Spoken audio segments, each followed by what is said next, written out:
ئەمە بەهیچ شێوێ قبوڵ ناکەین ئێمە بەهیچ میساگوتمە خوێنی خۆم نیم لە وڵاتەکە بە تایبەتی من لە خوێن و لان ناترسم. ئەو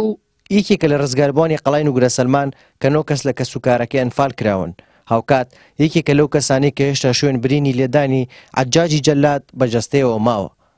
شاسوار غەفور باس لە دۆخی خراپی کەسوکاری ئەنفالکراوان دەکات لە سایەی دەسەڵاتی جووت بنەماڵەوە و دەڵێت کەسوکاری ئەنفالکراوان لە نەهامەتیدا دەژین. ئەنفالکراوان و زان سیاسی و شەهیدان و هەڵبجێش پێوە لە بەردۆخێ زۆر ناگونجاوە ئەگونجیە ڕۆژ ئەوە سەر و کاتەوە سەر گشتی بە نامەتی و بەڕەزالەت تێگەشتی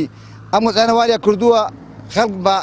ئەوەی سەداحوسێن نەخوازیە ئێمە ئەم وەزعەوە قبوڵ ناکەین بە هیچ شێوەیە زۆر تووڕەین لەم دەسەڵاتدارانە زۆر تووڕەین ئێمە کەسوکاری ئەنفالکراون و شەیدان و زان سیاسی ئێمە لە حەولێکماندا لە سەما و لە نۆسەمان ئێمە قەربوو بکرین وەکو کۆیت تا ئێستا قەربوو نەکرێنێت و هەتا پەرمانیەکە لە بژێرین هیچ شتێکی بۆ ئەنفالکراون شەیدان نەکرۆ تام دەقە قسەیەکەم تام دەقە قسەیەکە هیچیان نەکردو بۆمان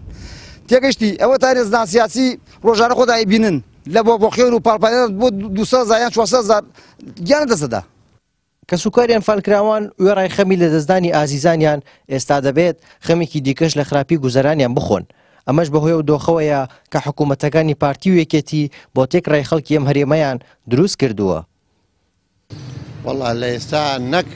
نەک ئەنفال و زیندان سیاسی بە عام موچەخۆر بە عام خەڵک یعنی خەڵکی فلاسی کردیە هەر خەڵک هیچی نییە یعنی سە سوپەرمارکێتەکان هەمویان داخستیە من ئەنفالانێنەوە تەزار ئەنفالانم هەیە والله بنەوەت قورعان ئەنفالەکە بە حیاتی من ناینەمە گیرفانم ئەم مانگە 170,000 دان بەس من کەلپەل و خواردنەوەانەی ئەنفالەکە قەت وەری ناگرم وەرێگرم ئێدەمە فەقیروانە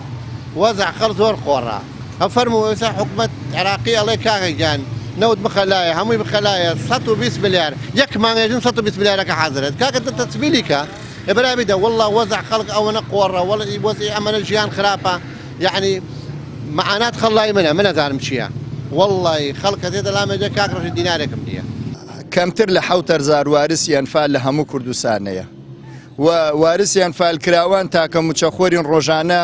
ڕێژەمان کەم ئەکات کە وارسیەکەم برێت جێگرەوەی نییە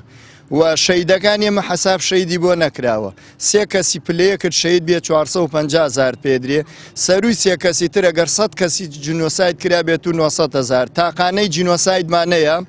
14 کەسی لە ماڵەکەی خۆیان جینۆساید کراوە 900,000 پێدرێ شەیدێکی ئەو ڕێزی لایم حکومەتەی ئێمە 65,000. ئەنفال یەکێکە لە هەرە دڕندانەترین پرۆسە سەربازیەکانی ڕژێمی پێشووی بەعەس دژ بە کورد کە لە ساڵی 1980دا بەرامبەر 182,000 کوردی بێتاوان ئەنجامیدا. کەسوکاری ئەنفالکراوان وەک خۆیان دەڵێن تاوانی بەناو ئەنفالی کەسوکاریان خەمێکە و ئاوڕنەدانە و پشتگوێخستنیان لەلایەن ئەم دەسەڵاتەشەوە خەمێکی دیکە. هارون ڕەشید کەناڵی ئاسمانی پەیام کفری